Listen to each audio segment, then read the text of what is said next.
Chers frères, chères sœurs, bonjour, salam alaikum, j'espère que vous allez bien.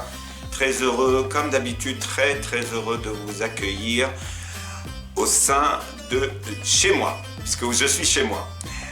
Donc bienvenue au quiz de Ramadan.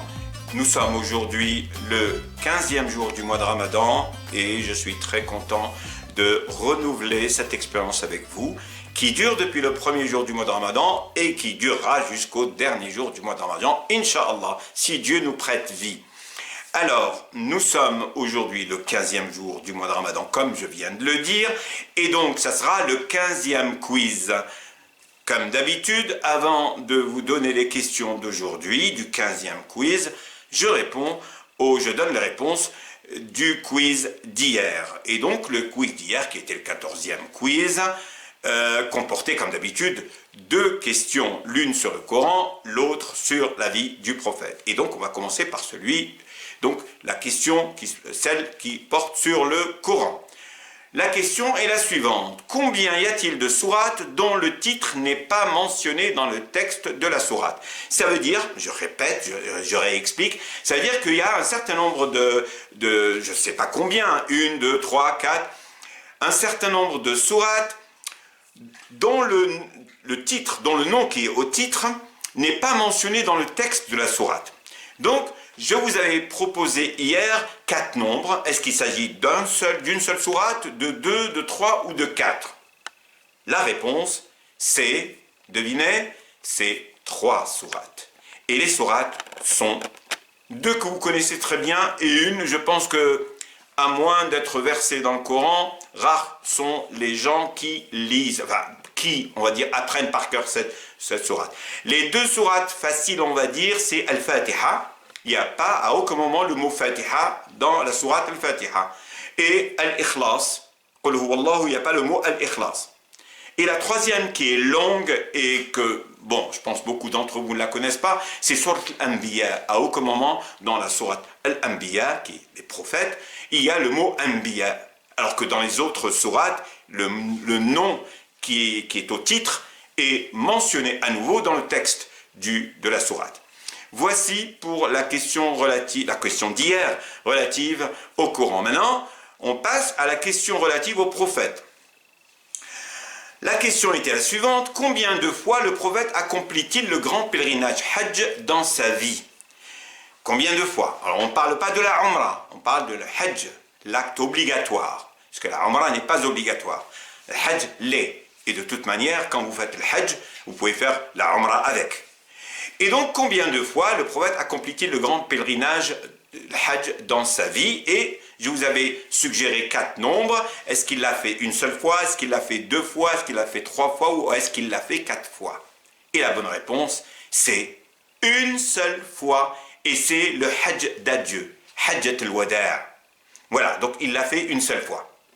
Donc c'est peut-être une manière, c'est les circonstances du prophète qui ont fait ça, mais c'est aussi un message, puisque le Hajj en arabe et le Hajj en islam est prescrit une fois dans sa vie. Donc ça correspond au nombre de fois que le prophète a fait le Hajj. Passons maintenant au quiz d'aujourd'hui avec les questions, comme d'habitude, 2 questions, une sur le Coran et une sur la vie du prophète. Commençons par la question relative au Coran. Quelle est la seule sourate dont le dernier mot est un nom de prophète? Il y a une sourate qui se termine par un nom de prophète. Vous pouvez chercher toutes les sourates du Coran, vous ne trouverez pas une autre sourate qui se termine par un nom de prophète. Il y en a une seule. J'ai vérifié moi-même, donc j'ai passé en revue toutes les sourates, les 114 sourates du Coran, et j'ai vu qu'il y avait une seule qui se terminait par le nom d'un prophète. Là aussi, vous pouvez, parce que vous ne devez pas chercher un long texte, c'est juste vérifier les derniers mots de toutes les sourates. Vous voyez, je vous donne le tuyau, je vous donne la technique. Donc, alors je vous donne 4 réponses possibles. Est-ce qu'il s'agit de Sourate An-Nisa, la sourate des femmes? Est-ce qu'il s'agit de Sourate Al-Furqan? Al-Furqan, c'est celle qui distingue le bien du mal. Voilà, Al-Furqan. Sourate Al-Nahl, les abeilles. Ou Sourate Al-A'la, le Très-Haut. Voilà, donc il y a les 4 sourates, je les répète. Est-ce que c'est Surat An-Nisa, Surat Al-Furqan, Surat Al-Nahl ou Surat Al-A'la? Voici pour ce qui concerne la question qui se rapporte au Coran. Passons maintenant à la question qui se rapporte au prophète Mohammed sallallahu alayhi wa sallam, à sa vie. Qui fut le porte-parole de la délégation des émigrés musulmans auprès du Négus, l'empereur d'Abyssinie? Lorsque les musulmans ont quitté la Mecque parce qu'ils subissaient donc des injustices de la part des mécréants mécois, lorsqu'ils ont quitté, donc, le prophète leur a dit « Allez donc, en Abyssinie, chez le Négus, qui est l'empereur d'Abyssinie, parce qu'il était connu comme quelqu'un de juste. » Donc, alors, la question, qui était le porte-parole des musulmans? Parce qu'il y a toujours quelqu'un qui parle au nom des autres. Ça n'est pas la cacophonie. Non, c'est quelqu'un qui parle et je pense qu'ils ont choisi le plus, on va dire, celui qui parle le mieux. Ok? Donc, je vous propose 4 noms.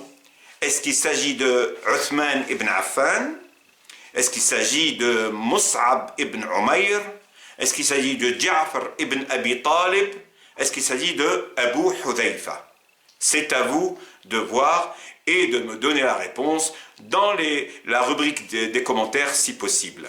Voilà, je sais que vous êtes extrêmement perspicace et donc vous allez essayer de trouver les réponses aux questions d'aujourd'hui. Donc déjà, je vous félicite pour vos efforts et je vous félicite aussi pour votre réactivité et surtout votre patience parce que il y a encore beaucoup de jours, il y a encore jusqu'au 30e jour, pardon, pour trouver des réponses. Il y en aura encore.